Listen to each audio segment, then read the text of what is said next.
Hello, আসসালামু আলাইকুম আমার বিউটিফুল এবং স্মার্ট শিক্ষার্থীবৃন্দ, কেমন আছো তোমরা? অবশ্যই তোমরা পড়াশোনায় ভালোই মনোযোগ দিয়ে আছো। সো ক্লাসের যারা আছো তাদের পরিমাপের মধ্যে অনেকগুলো চ্যাপ্টার করেছি। সেটা চ্যাপ্টার ম্যাথগুলো প্লাস সৃজনশীল চ্যাপ্টার একটা সৃজনশীল ছিল সেটা করিয়ে ফেলছি। কারণ যে নমুনা প্রশ্নগুলো আমাদের সৃজনশীলগুলো দেখো, আমাদের অর্ধবার্ষিক পরীক্ষা যেহেতু চলে আসছে, আমাদের সৃজনশীলগুলো প্রত্যেকটা চ্যাপ্টারের যে সৃজনশীলগুলো আছে উদাহরণের মধ্যে এবং নমুনা প্রশ্নের মধ্যে এবং অনুশীলনের মধ্যে, এগুলো ভালো মতো প্র্যাকটিস করো। এগুলো প্র্যাকটিস করলে অবশ্যই ভালো করবে ইনশাল্লাহ। আর যেটা বলতে চাচ্ছিলাম সেটা যে হ্যাঁ, কে কোথাতে দেখতেছো অবশ্যই জানাবা, এবং তোমাদের সিলেবাসের মধ্যে ঠিক আছে কোন কোন চ্যাপ্টারগুলো আছে আমাকে জানাবা। ঠিক আছে, তোমাদের জন্য একটা সাজেশন রেডি করতেছি। সো তোমরা তোমাদের কোন কোন চ্যাপ্টার আছে এটা যদি আমি জানতে পারি, তাহলে তোমাদের একদম একদম পারফেক্ট সাজেশন দিয়ে ট্রাই করবো। সো এই এই ভিডিওর কমেন্ট সেকশনে অবশ্যই কে কোথায় দিয়ে দেখতেছো এবং কোন স্কুলের এবং সাজেশনটা প্লিজ একটু দিবা, সরি সিলেবাসটা একটু দিবা। ঠিক আছে, যদি সিলেবাসটা দাও তাহলে তোমাদেরকে সাজেশন আমি রেডি করে দেবো, এখান থেকে কমন পাবা ইনশাল্লাহ। কারণ প্রায় 15 বছর এক্সপিরিয়েন্স, বুঝছো? সো তোমাদেরকে কমন উপযোগী করে পরীক্ষা ভালো করার মতো সাজেশন দেওয়ার মতো ক্যাপাবিলিটি ইনশাল্লাহ আছে আল্লাহর রহমতে। সো সেই কাজটাই করবো। প্লিজ কমেন্টস করতে হবে। আর যে ভিডিও অবশ্যই সাবস্ক্রাইব করে শেয়ার করে টাইমলাইনে রেখে দিতে হবে, কেমন? আর দ্বিতীয়ত যে তোমার ফ্রেন্ডদের মধ্যে অবশ্যই ছড়িয়ে দেওয়া। আর 3 নম্বর যে ফেসবুকের মধ্যে ফলো করো। ঠিক আছে, এখন আমরা নমুনা প্রশ্ন নমুনা প্রশ্নের মধ্যে সৃজনশীল 6 নম্বরটা করবো। বলতে দেখো, একটি আয়তকার আমাদের প্রশ্নটা ভালো করে পড়তে হবে, কারণ প্রশ্নের মধ্যে বিভিন্ন ইন্ডিকেটরস দেওয়া থাকে। সেই ইন্ডিকেটরসগুলোকে কাজে লাগিয়ে আমরা সূত্র অ্যাপ্লাই করে বা ক্যালকুলেশন করে সাধারণত উত্তরের দিকে পৌঁছাবো। ঠিক আছে, সো আমাদের অবশ্যই প্রশ্নগুলো ভালো করে জানতে হবে। বলা যে একটা আয়তকার ঘরের জমির দৈর্ঘ্য, আমাদের জমির দৈর্ঘ্য দিয়ে আছে দেখো, কোণাকার আয়তকার জমির দৈর্ঘ্য, ঠিক আছে, ও প্রস্থ যতক্ষণ 80 মিটার ও 60 মিটার। ঠিক আছে, তাহলে জমির ভিতরে 4 মিটার চওড়া। দেখো ভিতরে শব্দটা আছে, এই যে এটা একটা পয়েন্ট। ভিতরে বাইরে, বাইরে হলে প্লাস হবে, ভিতরে হলে মাইনাস হবে। এখন ভিতরে বলছে না, তাহলে কি হবে? প্লাস মানে মাইনাস হবে, মাইনাস হবে। 4 মিটার চওড়া পার এবং 3 মিটার গভীরতা বিশিষ্ট একটি পুকুর খনন করা হলো। এই যে পার যেটা ছিল সেটা চওড়া ছিল কত? 4 মিটার। তাহলে আয়তকার, তাহলে আমরা কয় দিক দিয়ে মাইনাস করবো বলতো? আয়তকার মিন্স দৈর্ঘ্য, দৈর্ঘ্য কয় দিকে? 2 দিকে না? তাহলে 2 দিকের থেকে 4 × 2 = 8কে মাইনাস করবো। প্রস্তুত সময়ও 4 × 2 = 8কে মাইনাস করবো। ঠিক আছে, বলা হচ্ছে একটি পুকুর খনন করা হলো, একটি পানির মোটর দ্বারা প্রতি সেকেন্ডে, কয় সেকেন্ডে দেখছো? এই যে প্রতি সেকেন্ডে এত ঘনমিটার পানি শূন্য করা যায়। ঠিক আছে, এই উদ্দীপক অনুসারে বলা হচ্ছে পুকুরের গভীরতা ইঞ্চিতে প্রকাশ করো। আমরা জানি, এই যে দেখো আমাদের পুকুরের গভীরতা কি ছিল? কত মিটার? 3 মিটার। তাহলে আমরা ক নাম্বার প্রশ্ন দিব? 6-এর ক নাম্বার দেওয়া আছে, পুকুরের গভীরতা কত?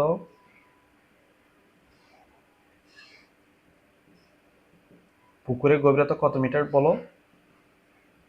কত মিটার? 3 মিটার। এবার আমরা জানি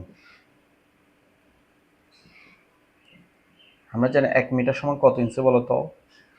প্লিজ, 1 মিটার সমান কত ইঞ্চি এটা মুখস্থ করতে হবে। 39 দশমিক কত? 37 ইঞ্চি। ঠিক আছে, 39.37 কত ইঞ্চি। ঠিক আছে, তাহলে আমরা কয় মিটার পাইছি? এই যে 3 মিটার না, পুকুরের গভীরতা 3 মিটার সমান। সুতরাং 3 মিটার সমান, একের পরে যদি বড় হয় তাহলে গুণ হবে 39.37 ইন্টু কত? 3 ইঞ্চি। সমান গুণ করলে কত হবে? 3 দ্বারা গুণ করো। 3 দ্বারা গুণ করলে কত হয় একটু বলো? 118 দশমিক কত আসে? 118.11 ইঞ্চি। এটা আমাদের উত্তর। প্রথমটার উত্তর যে 3 মিটার সমান কত ইঞ্চি হয়েছে? 118 ইঞ্চি। ঠিক আছে, তাহলে মূল জিনিসটা 1 মিটার সমান 39.37 ইঞ্চি।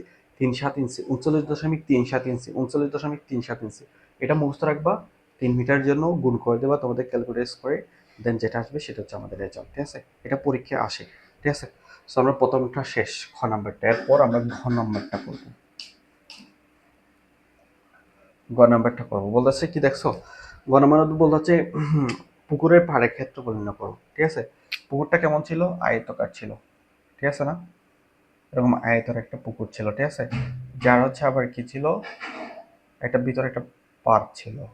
এই যে পাড়টা কত ছিল? বলো? পাড়টা ছিল যে কত মিটার করে? 3 মিটার করে ছিল। 3 মিটার নাকি 4 মিটার?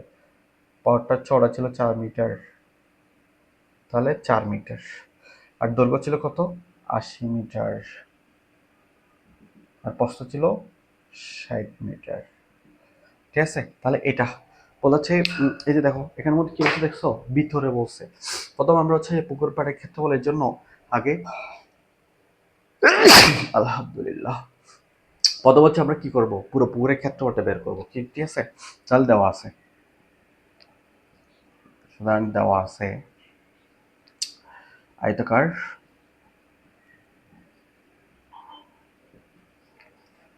আয়তাকার পুকুরের দৈর্ঘ্য, দৈর্ঘ্য কত দিয়েছিল বলো, 80 মিটার। আয়তাকার পুকুরের প্রস্থ সমান কত, 60 মিটার।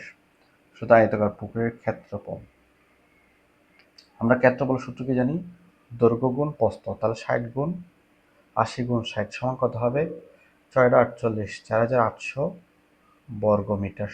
সাধারণত দুইটা একক গুণ হলে কি হবে, বর্গ হয়। ঠিক আছে, এবার দেখো ভিতরে বলছে, কি বলছে দেখছো, ভিতরে, ভিতরে হলে কি হবে, কি হবে, একটা জিনিস মনে রাখবো, বাইরে হলে প্লাস, ভিতর হলে মাইনাস, বাইরে হলে প্লাস, ভিতর হলে মাইনাস। এই যে দেখো বাইরে হলে আমরা আরো অ্যাড করবো যে, ঠিক আছে, আর ভিতরে হলে কি, এটা বাদ দিব যে। ঠিক আছে, তাহলে হচ্ছে বাইরে হলে প্লাস, ভিতর হলে মাইনাস, বাইরে হলে প্লাস, ভিতর হলে মাইনাস, এটা মনে রাখবা প্লিজ। তাহলে হচ্ছে দেখো, তাহলে পার্ট বাদ দিয়ে, ভিতরে হলে বলবো যে বাদ দিয়ে, আর বাইরে হলে বলবো যে সহ। তাহলে পার্ট বাদ দিয়ে আয়তাকার পুকুরের দৈর্ঘ্য, তাহলে কত হবে, পার্কে যেহেতু বাদ দিতে হবে, ভিতরে ছিল, কয় দিকে ছিল, দুই দিকে ছিল না, দৈর্ঘ্যের দুই দিকে ছিল, তাহলে দুই দিকে কয় মিটার করে, 4 মিটার করে। গুড, তাহলে 80 মাইনাস 4 দুগুণ 8 সমান কত হয়, 72 মিটার। পার্ট বাদ দিয়ে, সুতরাং প্রস্থ, প্রস্থ কত ছিল, 60 ছিল, আমাদের বাদ দিতে হবে কয় দিকে, দুই দিকে, কয় মিটার করে, 4 মিটার করে। তাহলে 60 মাইনাস 8 সমান কত, 52 মিটার। ঠিক আছে, তাহলে হচ্ছে আমরা 52 মিটার। তাহলে পার্ট বাদ দিয়ে ক্ষেত্রফল কত হবে, নতুন আমরা একটা ক্ষেত্রফল পাইছি না, গুড। সুতরাং ক্ষেত্রফল সমান কত হবে বলো, কত হবে, এই যে 72 গুণ 52 বর্গ মিটার সমান কত হয়, 72 সাথে 52 গুণ করো, 72 সাথে 52 গুণ করলে কত হবে, 3744, 3744 বর্গ মিটার হবে। ঠিক আছে, সুতরাং রাস্তার ক্ষেত্রফল বা পাড়ের ক্ষেত্রফল, আমাদের পাড়ের ক্ষেত্রফল বের করতে বলছে। হ্যাঁ, সুতরাং পাড়ের ক্ষেত্রফল সমান, দেখো পাট হচ্ছে এটা, এই যে এটা, এটা ক্ষেত্রফল পেয়ে গেছে না, সরি, প্রথম হচ্ছে পুরোটা ক্ষেত্রফল বের করছে, এখন পুরোটা ক্ষেত্রফল ছিল 4800, আর এখানের মধ্যে পার্ট বাদ দিয়ে এই যে ভিতরটার ক্ষেত্রফল পেয়েছে কত, 3744, এটা বিয়োগ করলে কি পাওয়া যাবে, পাটের ক্ষেত্রফল পাওয়া যাবে। তাহলে আমরা কি করব, প্রথমে পুরোটার ক্ষেত্রফল লিখবো মাইনাস পাটের ক্ষেত্রফল বাদ দিয়ে যেটা, সেটা লিখবো, সমান কত হয়, এত বর্গ মিটার। বিয়োগ করো, বিয়োগ করলে কত হবে বলো, বিয়োগ করলে হচ্ছে যে 1056 বর্গ মিটার। এটা হচ্ছে আমাদের উত্তর। তাহলে যেটা এই অঙ্কের ক্ষেত্রে যে ট্রিক্সটা মনে রাখবা সেটা হচ্ছে ভিতর হলে মাইনাস, বাইরে হলে প্লাস। একবার হচ্ছে আমরা পুরোটার জন্য ক্ষেত্রফল বের করবো, আর একটা হচ্ছে পার বাদ দিয়ে ক্ষেত্রফল বের করবো। এবার হচ্ছে যে পুরোটা থেকে পার বাদ দিয়ে যেটা ক্ষেত্রফল বের করছি সেটা যদি বাদ দিয়ে দিই, তাহলে যেটা পাওয়া যায় সেটা হচ্ছে আমাদের আনসার। ঠিক আছে, দেখো আমরা গ নাম্বার ম্যাথটা করবো। ঠিক আছে, গ নাম্বারের মধ্যে বলা আছে যে দেখো 6 গ নাম্বার কি বলছে দেখছো, বলা হচ্ছে পানিপূর্ণ পুকুরটি পানি শূন্য করতে। পানিপূর্ণ পুকুর মিন্স পুকুরের মধ্যে আমরা কি কি নিয়ে হিসাব করব, সাধারণত কোন একটা ঘরের শূন্য স্থানের দৈর্ঘ্য কত, কোন ঘরের মধ্যে বায়ু কি পরিমাণ থাকে, এখানের মধ্যে এরকম যদি বলে তাহলে শুধু দৈর্ঘ্য প্রস্থ নিয়ে কাজ করলে হবে না, আরেকটা মাত্রা নিয়ে কাজ করতে হবে, সেটা হচ্ছে কি, উচ্চতা। ঠিক তদ্রুপ পানিপূর্ণ পুকুরটি, এখানের মধ্যে শুধু দৈর্ঘ্য প্রস্থ নিয়ে কাজ করলে হবে, হবে না, আরেকটা জিনিস লাগবে, সেটা হচ্ছে কি, গভীরতা, দ্যাট মিনস উচ্চতা, পানির উচ্চতা। তাহলে আমরা হচ্ছে যে এই যে এটার জন্য বের করতে চাইলে কি লাগবে, সাধারণত দুইটা জিনিসের গুণফল হলে ক্ষেত্রফল হয়, আর তিনটার জন্য বের করতে চাই সেটা হচ্ছে আয়তন বের করতে হবে। ঠিক আছে, তাহলে আমরা আয়তন বের করবো। ঠিক আছে, দেখো পানিপূর্ণ পুকুরটি প্রথমে তাহার দেওয়া আছে, কত সময় লাগবে বলতেছে, এই যে কত সময় প্রয়োজন। ঠিক আছে, এটার জন্য আমরা প্রথমে আয়তন বের করবো। আয়তন কি ছিল, তাহলে দৈর্ঘ্য, দৈর্ঘ্য ছিল কত, দৈর্ঘ্য ছিল কত মিটার, দেখো দৈর্ঘ্য ছিল হচ্ছে পানিপূর্ণ, আমরা যে দৈর্ঘ্যটা পাইছি নতুন দৈর্ঘ্য খ নাম্বারের মধ্যে, ঠিক আছে, এটা ছিল হচ্ছে পার্ট, এই যে এটা ছিল পারসহ, আমরা পারসহ কাউন্ট করবো? পাড়ের মধ্যে কি পানি থাকে? থাকে না। সেই জন্য আমরা নতুন যে দৈর্ঘ্যটা পাইছি সেগুলো ইউজ করবো, ঠিক আছে? ক হতে পাই বল লিখবো, ক হতে পাই পুকুরের দৈর্ঘ্য, ঠিক আছে? পুকুরের দৈর্ঘ্য কত পাইছিলাম? 72 মিটার। পার বাদ দিয়ে পাইছিলাম 72 মিটার। পুকুরের প্রস্থ, প্রস্থ পাইছিলাম কত? কত? 52 মিটার। আর পুকুরের আর উচ্চতা, উচ্চতা, সুতরাং পুকুরের পানির উচ্চতা বা গভীরতা, ঠিক আছে, কত ছিল? কত মিটার ছিল? 3 মিটার। এখন আমরা হচ্ছে গুণ করবো, সুতরাং পুকুরের আয়তন সমান, ঠিক আছে, কত কত হবে? দৈর্ঘ্য গুণ প্রস্থ গুণ উচ্চতা। দেখো তিনটা যদি হয় ঘনমিটার, দুইটা যদি হয় বর্গ, তিনটা হলে কি? ঘন, ঠিক আছে? এবার তিনটা গুণ করে দাও, তাহলে 72 52 3 গুণ করলে কত হয়? কত হয় একটু কাউন্ট করে বলো? 11,232 ঘনমিটার হয়, ঠিক আছে? 11,232 ঘনমিটার। বলা যাচ্ছে যে এই যে 1 ঘনমিটার, 0.1 ঘনমিটার সমান কত? কত? 0.1 ঘনমিটার পানি সেচ করতে পারে ক্ষেত্রে কয় সময় লাগে? 1 সেকেন্ড লাগে। গুড। তাহলে লিখবো এখন 0.1 ঘন মিটার পানি সেচতে, ঠিক আছে, 1 সেকেন্ড সময় প্রয়োজন। কেমন? সাধারণত সময় বের করতে বলছে, যেটা বের করতে হলো সেটা লাস্টে রাখি, এটা আমরা অকিক নিয়মে জানি। এই জন্য আমরা হচ্ছে সেকেন্ডটাকে লাস্টে রাখছি। তাহলে 0.1 ঘনমিটার পানি সেচতে 1 সেকেন্ড সময় প্রয়োজন, ঠিক আছে?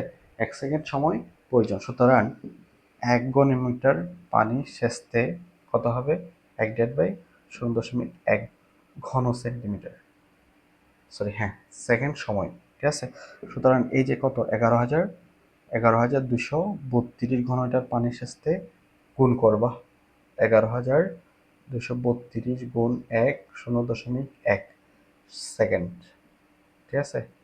এই যে সেকেন্ড, সেকেন্ডকে হচ্ছে আমরা যদি গুণ করে দিই, ঠিক আছে, প্রথম হচ্ছে যদি গুণ করি, দেখো আমরা প্রথমে যে রেজাল্টটা করবো সেটা হচ্ছে যে মানে কি করব, এই যে এটার সাথে এটা সাধারণত কি করব, এটাকে দেখো 11,232 ইন্টু 10, তাহলে এটা 1 হয়ে যায়। কেন? কারণ এই যে পয়েন্টের পরে 1, পয়েন্টের পর একটা করে জন্য একটা শূন্য, ঠিক আছে?